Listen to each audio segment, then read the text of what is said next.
Coming up on this week's episode, There are memorable moments, but I would call them immemorable moments because I want to forget them. there are points in this film where you can kind of see Kevin Spacey's character in the background. Why did you have to add the detail of him being alive? Was it even the one I forgot? Oh god, this is worse.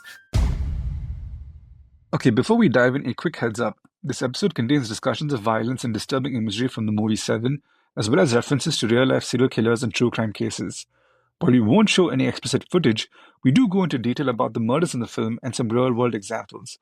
Listener and viewer discretion is advised. Oh, and of course, there will be spoilers. So I spent the last 5 minutes of this intro looking for a box which I couldn't find, keeping in mind with today's episode. Why? What's in the box? What's in the box? Hey, welcome back to a brand new episode of You Please. I'm your host, Abin. And I'm your co-host Rohit. No prizes for guessing what movie we are discussing today. But why this movie and why this week, Abin? Well, you and I have both watched F1 over the last couple of weeks. It has been in theaters everywhere, kind of exploded at the box office, has generated a lot of rave reviews for its setting, its spectacle, not so much for its storytelling, but again, that's to be expected given the writers and the directors of the film. But once again, Brad Pitt is back in the cultural zeitgeist, as we like to say on this podcast. And it just so happened to coincide with the 30th anniversary of probably his most famous movie of all time. I mean, it's a very long list. It's hard to. Again, that's a question for later on in the episode. But Yeah. this was probably the film that changed his career trajectory, or rather, like accelerated his career trajectory more than any of his past filmography. This is David Fincher's Seven, starring Brad Pitt, Morgan Freeman, Gwyneth Paltrow, and of course John Doe, who, in the interest of keeping in with the theme, we will reveal in the latter section of this episode. Actually, no, fuck it. He doesn't deserve that shit. This movie stars Kevin Spacey. Real life and real life monster, Kevin Spacey. Exactly, yeah. She begged for her life, detective. Shut up! She begged for her life Shut up! and for the life of the baby inside of her. If you're new here, what we end up doing with episodes like this is we end up doing deep dives by which we go through our first impressions of the film, some of the BTS/trivia associated with the movie, what our memorable moments were, and also dig a little bit into the themes of what the film is trying to address, right? That, in a nutshell, is what every Two Please episode is about. So without any further ado, let's start the show.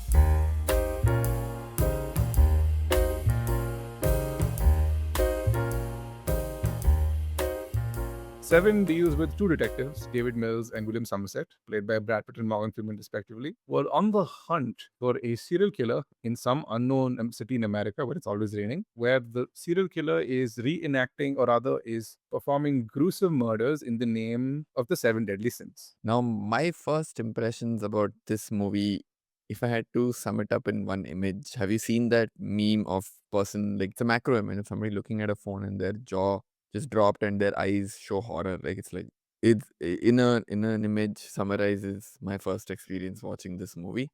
Also, I was sort of interested in this movie because this sort of coincided with my serial killer phase. Say that again? No, please elaborate. Please Yeah. elaborate. Let me rephrase that. What I mean is, there was a period in my teens where I used to read a lot of books about serial killers, a lot of just Wikipedia articles. I was fascinated about why these people did the stuff they did, right? Like, I in fact started writing this short story about serial and like whatever, right? I'm not going to get into what I did, right? But basically, I was really fascinated by them, and that's sort of when I also came across this movie. Again, I have thoughts about John Doe, but we'll get into that when we discuss themes. But anyway, these are my first impressions. What were yours? Holy fucking shit. That was my first impression of this movie. This is probably one of the first few times I remember sitting and watching a movie just in rapt attention, just following these two characters along and hoping that they figure out who this serial killer is. Because at this time, I'd kind of been exposed to a lot of media, but nothing that was as gruesome in nature as this movie was. This movie was gruesome in a way where you walked into the aftermath of the act as opposed to watching it unfold. I think by now we had known all about movies like Hostel, or what is the other one? Like a bunch of these like shock horror. Yeah. Which is the thing, like it's just not a cannibal holocaust. It's a mainstream movie which is showing these things, right? Exactly. What Right, movie? yeah. And It is wonderfully paced. I think this is a movie that has stood the test of time. It looks great. It runs like a smooth, well-oiled machine. Great performances across the board. A highly engaging story, and a twist that no one really sees coming. I mean, that's my first impression. Let's get into the BTS section of this episode. Do you have anything you want to start with? I only have one interesting story that I read about this movie. So the writer of this film, Andrew Kevin Walker, the original script or the screenplay was as bleak as the movie eventually ended up being. When he first pitched it to studios, they wanted to sort of make it happier, a more positive ending of sorts, which he wasn't really on board with. But he's like, hey, if it's getting made, if I'm getting paid, whatever, right? I'll try and figure it out. This was also around the time when Fincher was trying to sort of resuscitate his career because Alien 3 was Alien 3. So he's like, hey, this is not me, right? I need to be allowed to make a better movie. And I think he was by mistake. I don't know if he came across it or he was sent it. He was sent the pre-edits version of the script. Yeah. And he was like, hey, this is great. This is, nobody makes this sort of bold, bleak ending kind of cinema anymore. And when studios were like, hey, do you want to make, what's your next movie going to be? He's like, I want to make this, but only if I'm allowed to keep this ending. It's like life finds a way. It's like fucked up shit finds a way. And if it's meant to get on screen, it will. So that was an interesting story I had. But anything else you want to add? I just want to piggyback off that point. The fact that they accidentally got the wrong ending sent to David Fincher, and who was just like, fuck this, I'm not doing this movie without it. Brad Pitt got on board and he said the same thing, saying, oh, we are not changing this to another ending where I walk if this movie is, movie's ending gets changed. Like, post this ending is when Fincher asked Brad Pitt if he could stick to Gwyneth Paltrow because he envisioned her in the role of Tracy. And that's how she came on board. I think Fincher, prior to this, was shooting a lot of Madonna music videos. And it looks good. It looks like it's two great minds at the time coming together to deliver some really nice art. And this was his return to film direction after the clusterfuck that was Alien 3 and the amount of studio interference that had happened on that project. There are points in this film where you can kind of see Kevin Spacey's character in the background, like in that BDSM store when they go to verify the contraption that he's made. If you look in the background, there is a man with a limp holding an umbrella staring into the shop. And I didn't notice it for the first time. And I watched it again recently and I was like, holy shit, yeah, you're right. There's a guy there in the back. A lot of people have said that they have seen a split second of where they showed Tracy's head in the box. They did, in fact, make a prop head to be put in the box. David Fincher and I think Brad Pitt decided against using it because it just felt a lot more scarier when you didn't really see it. So they kept that prop head and they ended up using it in 2011 in the film Contagion. Like Gwyneth Paltrow's character dies in the first couple of minutes. Interesting. So her head that you see like move to the side at the end in Contagion is in fact the prop head from Se7en. Wow. A nice funda there. Yeah. But yeah, these were some of the stories behind the making of the movie. Quickly jumping into memorable moments. So if my one-liner for this is, there are a lot of memorable moments, but I would call them immemorable moments because I want to fucking forget them. Every time they discover a body, that moment is seared into my brain. I'm like, what is the procedure to get rid of this? In the interest of making this episode a little more memorable, no pun intended, how would you rank them based on like the ones that like from least to worst in terms of when it comes to the most shocking? The least impactful, when I say impactful, I'm talking about like what the fuck value, right? Not impactful from a story perspective, but okay, this gotta make sense and I'm not shocked by this. The least impactful is obviously Envy. John Doe's death, because I'm like, cool, he got shot. Like, it didn't scar me. Like I said, story-wise impactful. I'm saying just... Roth, not Envy, no? No, John Doe's death is... her Roth, death is Envy. Fair, okay, yeah. That way, yeah, right, you're right. So, Roth is probably the least impactful. Everything else is fucked up, dude. Pride is probably not so much. Yeah, then probably Envy, because you don't really see Gwyneth Paltrow's head. So, while it is implied that is terrible, it's not the worst. Then I would say Gluttony. It is bad, but I mean, that's either of us after a trip to Barbecue Nation as well, right? So I've been there, done that. It's not the worst thing that can happen. Followed by greed. In fact, for me, gluttony and greed are interchangeable. Both are, yes, it's bad, but it's not that bad. The second most impactful for me is sloth, because when they find the thing and the dude is alive, I'm like, why? Why did you have to add the detail of him being alive, right? We were okay with him dead. This dude, his skin is stuck to the bed. Why did you keep him alive? It's bad. But the worst, by far, is lust. Hello from the editing table. This conversation gets a little graphic, so we've decided to skip a bit of it in the interest of keeping our viewers safe and us not getting banned off the platform. If you're curious, you could go check out Se7en, but at your own peril. Anyway, back to this episode. Let's take a step back collectively, take a deep breath, and let's reevaluate. Why are we here? What are we doing? Yeah, lust I think is Anyway, but if I were to like really rank in terms of like how much nausea I felt at the time, the 7 murders from Se7en are as follows. I think I'd have not greed, I'd have pride right at the end, followed by Okay. greed, then probably followed by wrath. And then what would we have here? We'd have envy come in here, even though envy is probably the most shocking moment of the movie. And then you've got gluttony, because gluttony for me is just like there are roaches running around everywhere. He's bloated. It's just the idea Yeah. of his stomach bursting from overeating just really freaks me out. It depends. You ask me on a good day, I'll tell you lust is the worst, and I'll tell you sloth is the second worst. But right now, having watched it yesterday, I think Sloth and Lust 1-2 is I think the first time I saw Sloth and the fact that he's alive and they show his body, I think he's one of the few bodies they actually show, and he's Yeah. alive and he wakes up, is when you're just like, the full impact of what John Doe's done to him is extremely disgusting, and it stayed with me for years. I think that's how I would like to like make that list.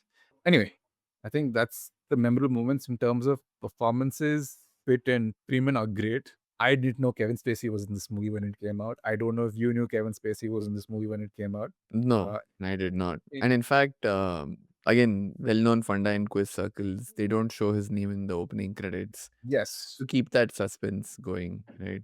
I Because you actually have a in that name like movie. Kevin Spacey, and then you watch the movie, you're like, where is he? Where is he? And then you connect to and to maybe he's the bad guy. So they didn't show his name at all in the opening credits. Yeah, so when he shows up in this movie, I was just like, I missed something.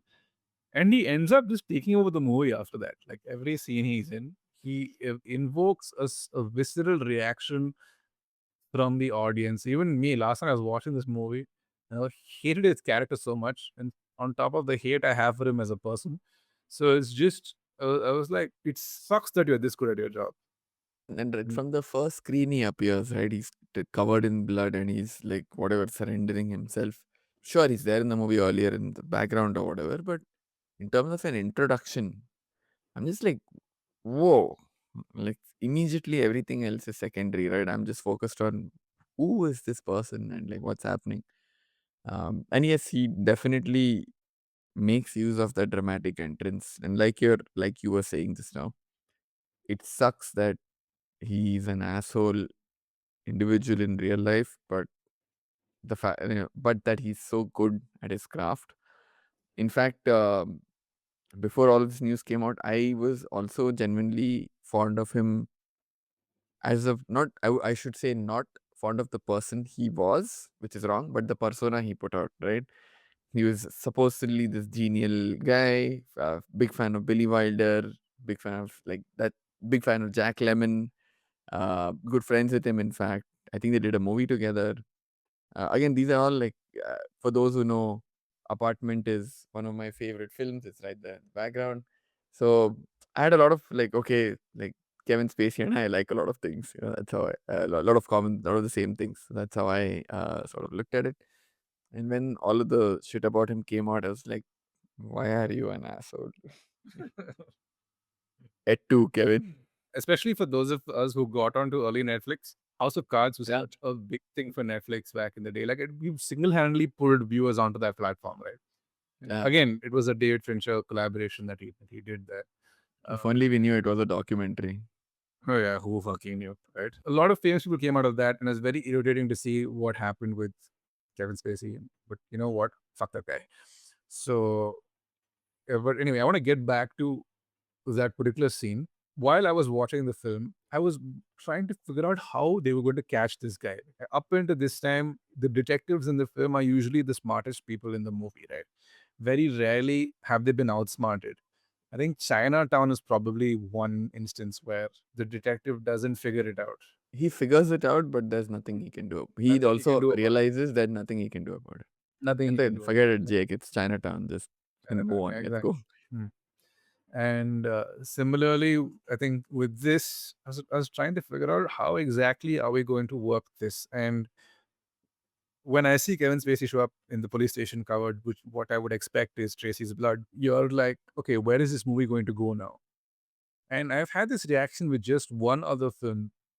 It was the 2007, I'd like to say. I'll put the year here. A Korean film called The Chaser, in which an ex cop, now turned pimp, is looking for one of his girls. Hard pivot. And Mm. yeah, and she ends up like going home with this guy who turns out to be a serial killer. And he has her locked up in his bathroom. And the funny thing is, they end up catching the serial killer. They put him in the lockup, but they have 48 hours to find out where that house is. That this happens in the first 15 to 20 minutes of the movie. And I've said this before on the podcast. It is the You told most me this at least. yeah, yeah. It's the most engaging and probably the meanest film I've seen in some time. It's from the director of The Wailing, so you know what to expect. And it just leaves you so empty at the end. And I absolutely adore this film. And this was another like thriller, a serial killer thriller that I would hold in the same category as Seven. Yeah, it's second time you're mentioning it. It sounds like one of the nicest setups. Like you said, first 15 minutes of Extremely. this movie. The other thing I sort of wanted to talk about, which I mentioned, I alluded to at the start, and I want to sort of get into. Again, my knowledge about this is very limited, and I'm not a criminal psychologist. I'm not an FBI profiler or any of that, right? What I've understood broadly, there are maybe 2 or 3 types of serial killers. Like the most common variety of these, for them, the very act of committing murder is impulsive, right? It's almost like an urge that bubbles up to the surface. It's almost like when that urge is uncontrollable, they sort of black out in that sense, right? And they have to do something to fulfill that urge. Otherwise, it kills them, right? So they have to do it. And then there is a fair amount of guilt and shame associated with it. But again, this urge comes up periodically, and that's when they sort of have to commit a murder again. And these are the kind of people who've probably undergone a lot of physical and very likely sexual abuse in their childhood growing up. Whatever little I read, these are the biggest like category of serial killers, right? There are another category where, again, probably exposed to physical violence, physical abuse, maybe some sexual abuse from parents. There are people who sort of are incapable of empathy, incapable of understanding that somebody else going through pain is a bad thing, right? There's almost sort of detached from reality. These are the most sadistic serial killers. Again, I'm forgetting names off the top of my head. There was these couple of guys who would somewhere in the US, which state I don't remember, but they would go around in a van, and women who would go on hikes, they would abduct them, and they sort of had this torture van where they would just torture the lady and like record her screams and whatever, and have recordings of that, right? The Wikipedia article for the pair of killers has audio clips of the recordings. Do yourself a favor and never listen to them. They are terrible. But so there's that set of killers, right? Even your probably the most famous British example is your Myra Hindley and Ian Brady. They killed a bunch of kids and stuff, right, in the 60s. So these people have a sadistic streak. Again, could be because of some sort of bad childhood. The third kind, which is the sort that John Doe is purported to be, right, are people who have this grandiose vision of themselves, right? These are the sort of killers like Dennis Rader, the BTK killer. is somewhere a mix between the two, right? Because the fact that every time he committed a murder, it was an impulsive act. Again, what little I remember of Dennis Rader's life, he was a closet transdresser, cross dresser, not transdresser, cross dresser. And whatever emotional complexity came along with it, maybe gender dysmorphia, body dysmorphia, I don't know, right? He has a whole cocktail of complicated emotions he was dealing with, maybe some sexual abuse growing up, all of that sort of expressed in weird ways. So he sort of does fall in the first category, but the reason he got caught is uh, I think there were some other persons who were claiming credit for his murders, and he wanted to sort of taunt the police and like send them similar to the Zodiac, right? Zodiac is another classic case of somebody who falls in the third cohort where they have a sense of like an inflated sense of self and they want credit. Somebody else comes in to claim credit. They're like, no, I did this, right? I want to be known and feared and respected and whatever, right? They don't realize that these are not the kind of activities or uh, whatever, right? For which one should be known or respected. John Doe sort of falls into that category because in the car, when they're going to that remote location, he says God has ordained him to tell people about the ubiquity of sin, and he has to pass on that message. That is the least compelling type of the three kinds of uh, serial killers you could have portrayed on screen, right? But also, ironically, the most common kind of serial killer that is portrayed on screen. Somebody who is like every murder they commit is very premeditated, planned. I'm like 90% of serial killers just do it and then they're like, I need to figure this shit out. Why are we over indexed on the 10%? This felt more like people who feel like they're chosen. He says, right, I was chosen. They view themselves as some sort of an archangel that is out to commit God's message or God's will, and rid the world of sin and and all depraved acts that they see unfolding on streets. Yeah, I mean, and sure, when you put it like that, even I was thinking, yes, there is some severe detachment from reality, even in this set of people. So I'm guessing that also comes from some sort of trauma. The degree to which all of this is premeditated, especially the sloth guy, right? It's 1 year into the making, he's just like tied that guy down for 1 year. That's sort of not how serial killing works. Sorry, I sound like one, but you know what I mean. Yeah, so that's my only like sort of semi gripe.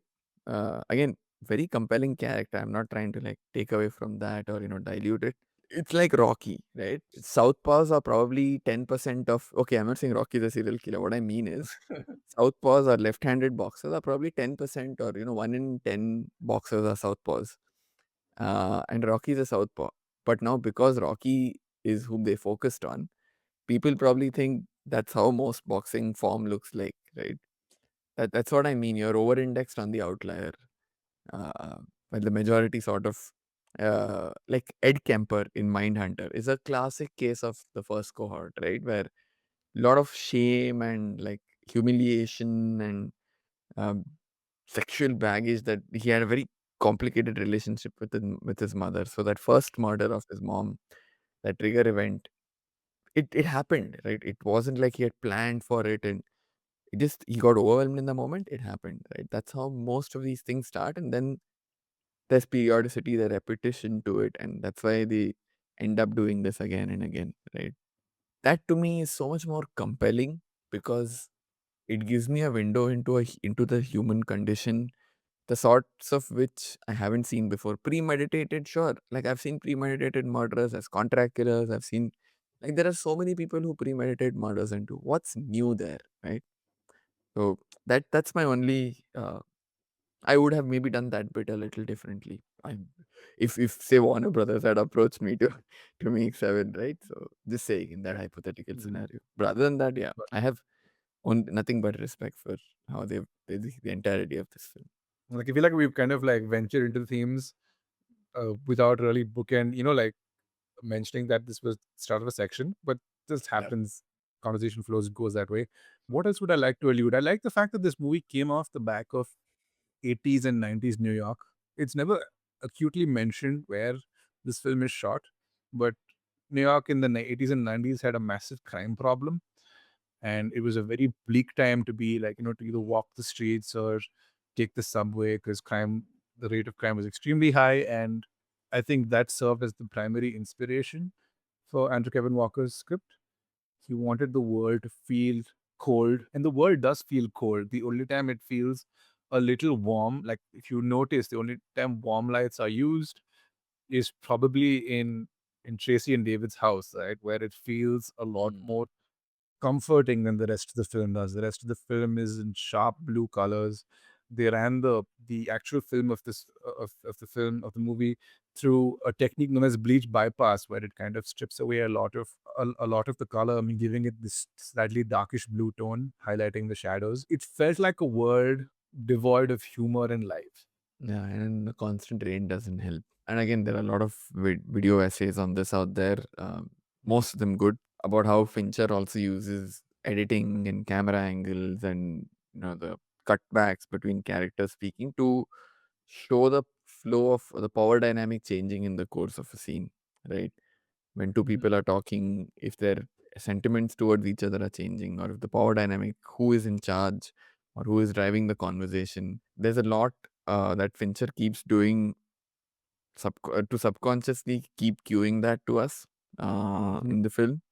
So there's this whole sense of sort of emotionless professionals doing their job in a very gray world is the sense I get from this film, right?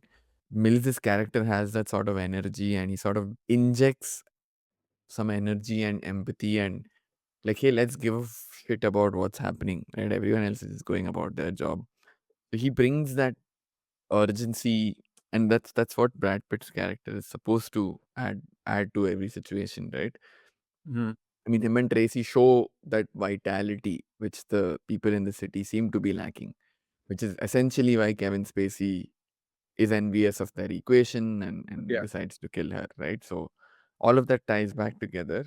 Um, the other thing I sort of like about the movie is, in a good way, they use a lot of noir tropes, right? Grizzled detective on his way out, pulled back for one last One job. last game. Yeah. And he's like he all he stops short of saying I'm too old for this shit, right? But he Yeah. more or less pretty much does. He has to mentor a young, brash uh, kid under his wing, take him under his wing. The beauty of it is it starts off with all those tropes, and what that does is it lulls you into a false sense of expectation. Like, oh, I get what sort of movie this is. Sure, the murders are fucked up and all, and there's a serial killer, but I get what the dynamic between these two is supposed to be, right? Which makes it all the more satisfactory and better when it flips it on its head toward the end. Right? In any other movie, it would be the Morgan Freeman character who would probably die trying to save Brad Pitt from John Doe, and Brad Pitt takes revenge, and Morgan Freeman probably dies in his arms, saying, I think you Tracy are. survives. Yeah. Like what a Yeah, Tracy Tracy survives, and Morgan Freeman's character probably like, you are it now, kid. Like, Yeah. whatever. Which is why when the movie ends the way it does, it's just like, you feel a lot emptier because it's like, hey, I expected, like, I could have lived with that. This is horrible. This is fucked up. Yeah. Let's end it on a better note. Okay, let's end let's end the episode on this note. Where does Seven rank in David Fincher's filmography? Okay, David Fincher and Brad Top Pitt. 5. Let's do 5. Yeah. Yeah. No, let's do both. We'll do side by side. So let's do. Yeah, that's what. So Let's, first, David Fincher. So Fight Club is number 5. I have previously mentioned how it's a good movie. It's not as good as I think everyone builds it up to be. So Zodiac is number 4. I really love Zodiac. It's an amazing film. Number 3 is Gone Girl. Number 2 is Seven, and number 1 is Social Network. I mean, Zodiac being down so low, I would have. What would you put it above Gone all- Girl? Would you put it above What? 7? I think Zodiac is probably his second best film. Too. I think Cool. as it's a very different movie compared to either of them. I just think as I won't argue with you because I love it a lot No. as well. So fair, Yeah. fair enough. But tell me your these movies. 5 to 1. Number 5 is going to be Fight Club. Actually, fuck Yeah. Fight Club. I don't like Fight Club as much. I think. Oh, not even in the top 5. Cool. Not I even can the live top with that. Yeah, cool. Number 5, underrated Fincher classic, Girl with the Dragon Tattoo. fucking phenomenal movie. Nobody talks about that shit. That would have been my sixth movie. Fight Club again. I don't quite like it. Number 4 is Actually, no, fuck Fight Club. My fifth movie is got that right to it. number 4 is uh, I'm going to have to do this to my baby Seven. I think Seven is 4 on this list. I think it's young Fincher coming back into the 4. Nothing. I have no problems with this. I just love these films a bit more. Number 3 is Gone Girl. I watch this movie every single bloody year. It's It's an perfect. entire category of our podcast. It's an entire category in our podcast. That much I love the film. I love the book. Number 2, I will have the Zodiac. The feeling I had with Zodiac is a movie. It's a feeling I've had with very few films, where I just couldn't believe what I was watching. It starts off as like this investigative journalism piece, and then just evolves from there. Mm. It just Mm. exactly right. It is for, like, you could. Seven is a detective story. Zodiac is a lot more deeper than that, I'd say. At number Yeah. 2, and the number 1 is, in my opinion, the best film in the last 15 years. Social Network. The Social Network is undoubtedly. I know people hate it. It's been getting a lot of hate off late, but I don't get why. What fault can you find with the film? Technically, cinematically, screenplay, acting, dialogue, music does not fall short in any department. Whether you like the combined final product or not, sure, that's a subjective thing, right? But if you look at it objectively, like I've said this about Rush as well, right? Objectively, it fires on all cylinders, right? Social Network. And it's just like, bro, this movie, like Pura when I listen to just a soundtrack in our car, like we play the OST. You don't need it. The OST is like standalone. Each of these things are amazing. And this movie has like 5 of these things working together. Yeah, It's fucking love the Social Network. yeah. Yeah. Okay. So yeah, Social Network is in our 4th episode ever on this podcast was on the Social Network. For those of you who are new to the series, yes. Yes. Um, Top 5 Brad Pitt films. 5, I'll go F1. I think F1 is very enjoyable. I think it's From probably the one top of 5. the Cool. Okay. yeah, in the top 5. I think it's one of the most enjoyable films starring Brad Pitt, where he's a leading man to have come out over the last 20 to 30 years. Number 4, I'll do Curious Case of Benjamin Button. I think he's really nice. I think I really enjoy him in that film. I think this was probably one of the earlier, I wouldn't say earlier, but like my exposure to him as an actor came out in this film. And he carries it for the most part. His chemistry with Kate Blanchett is really good, and they end up carrying that a big chunk of that film. Even though I think Taraji P. Henson is probably the star of that film. Number 3, I'll have Ocean's 11. I think his character became a staple of what cool looks like. Yeah. For like 2000s kids, he emphasizes it and exudes it. Number 2, I'm going to go Once Upon a Time in Hollywood. I mean, he got an Oscar for it. I think it's one of my favorite Quentin Tarantino films. I think both him and Leo are delivering career best performances here. So it's one of my favorite rewatches. It's a movie about nothing until the last 20 minutes, which I absolutely adore. And number 1 is Seven. I think Seven is the quintessential Brad Pitt film for me. I feel like I've Interesting. missed some, but okay. Yeah, you have. Yeah, go on, go on. You have. You have as in. Oh no! Oh fuck! No! No, you can't take it back. It's done. It's I'm done. not taking it back. It's I don't know. done. Go. Okay. Go. Okay. I can't rank this. I'm just gonna say top 5. Like Snatch. Oh fuck! Oh no! I forgot about it. God. Yeah. It So wasn't even the one I forgot. Oh god, this is worse. Go on. for me personally, I would want to have Troy in the mix because the first time you see him on screen as Achilles, I just like, yeah, cool. Checks out. This is how Achilles would look. I dig it. Yeah. I dig it. Yeah. And his fight scene with Hector is to this day one of the best fight scenes. This movie is 21 years old. There are very few fight scenes. Like it looks like it's not one shot, of course, but amazing fight scene. So Troy is the second one. Then there's Inglorious Bastard, Aldo the Apache, Uh, how can you not, right? How can you not? Then there's is this the one you were ruining missing out? Moneyball. Oh, fuck. Exactly.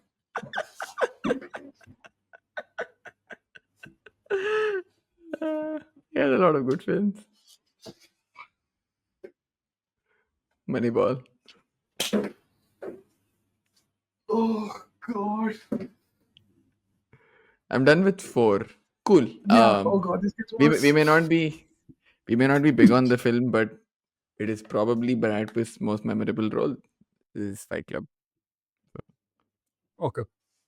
Fair. Good set of 10 films. I want to die. Dude's had a good career. He's had a good career, which I have completely forgotten. Benjamin Butts over Smash. Oh, hit yourself. Clearly, you don't like Dags. I don't like that. Anyway, this is going to make for a great end to an episode. Yeah. Yeah, I think that brings us to the end of this episode. If you cannot believe my list exists, please feel free to abuse me in the comments wherever this If you goes up. feel, if you feel there were other films we should have gotten to the mix and we didn't, fight us in the comments. Exactly. All right. We'll see you. If you haven't watched Se7en, please watch Se7en. It's kind of insane you made it to the end of this episode without watching Se7en. Please watch it. Anyway, Yeah. that's us. Take care. See you soon. Bye bye.